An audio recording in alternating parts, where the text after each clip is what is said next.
I've got a fucking wedding.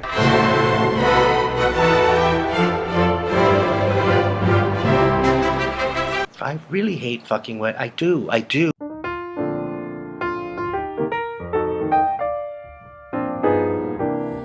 These videos can really make you look at yourself, you know?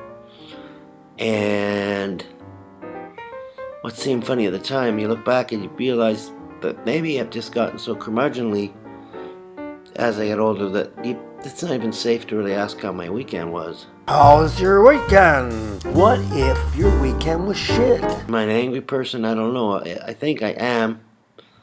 In many ways, I think I am, and I think I hide it. The reason I felt like I needed to get on again tonight was I had a dream.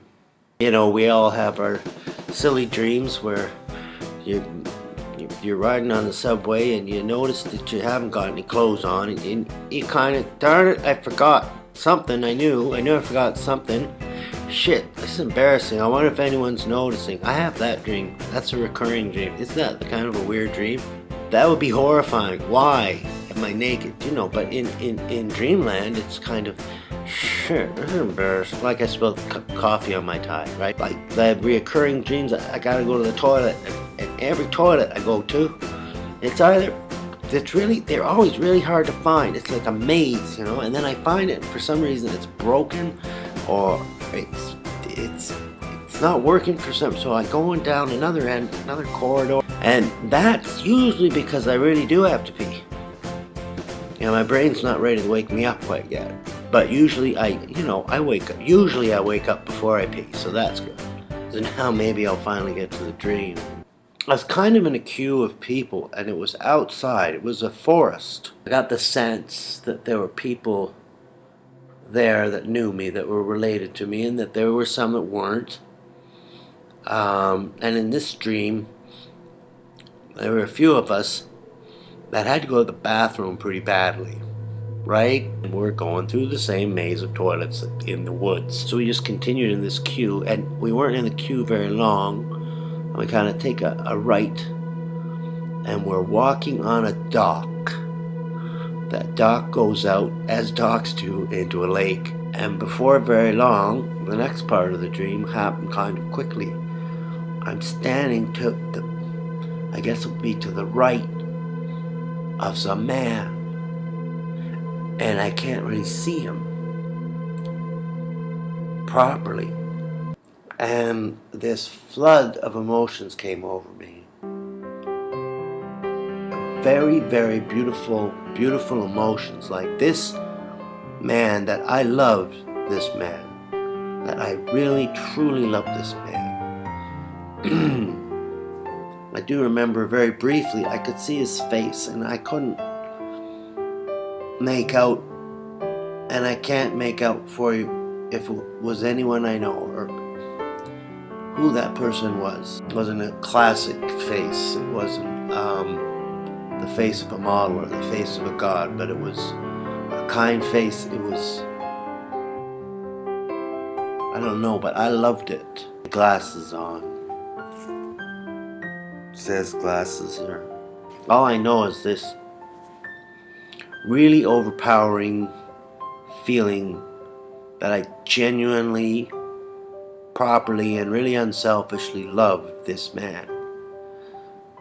And that I knew that I'd made the right decision to marry this man. I knew it. My history in relationships is that when I get close to a man at all, I shriek and run. I get hot, I get cold, sweats.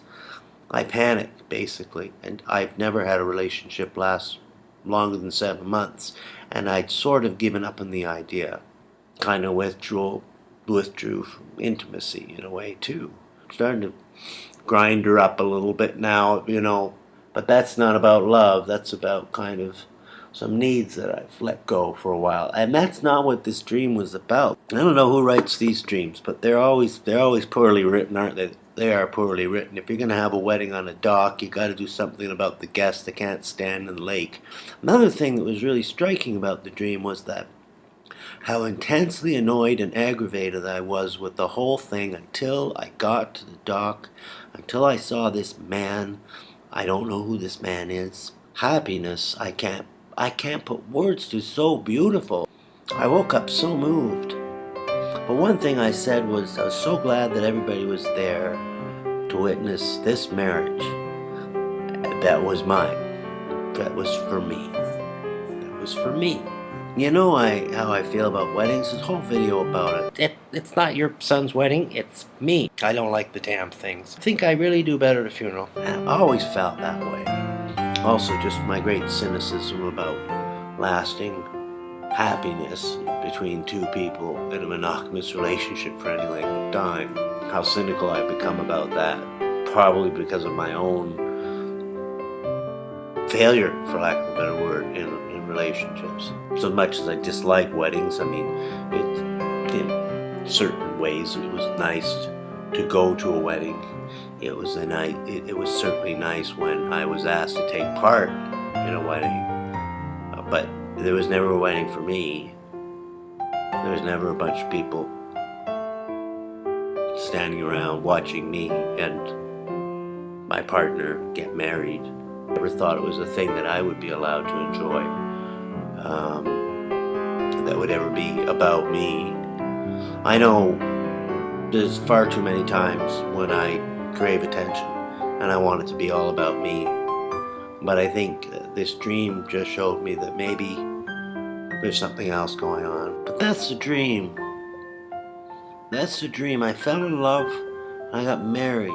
Is it kind of an allegory for how I crave attention from all of you? Or is it kind of expressing a secret wish of my own and my subconscious telling me that that wish is possible? In other words, a kind of a healthy partnership relationship with a man that I love. God, even saying that makes me barf a little bit, but... And for those of you more spiritually minded, maybe it's entirely prophetic, and that I should spend the rest of my waking days finding the man in the purple jacket with the glasses on a dock, just on the verge to say the whole thing fucked me up. But it didn't. It didn't fuck me up. It didn't fuck me up. It opened my mind, more like my mind just exploded upon waking from this dream. And I wanted to talk about it. Particularly considering some of the let's put it this way, some of the cynicism. Let's talk about what an angry asshole I am. I don't even know if I want that to go up. Some of the bitterness, you know. Is that gonna go up? I don't know. I'm kind of glad I did it. It might be nice because it might be a change. Might be a change for you. So, another side of me that I think I've shown before, kind of more honest side, a more vulnerable side. Instead of the side I've been showing you lately, hiding behind a mask of, hiding behind a mask, I guess. Take care of each other.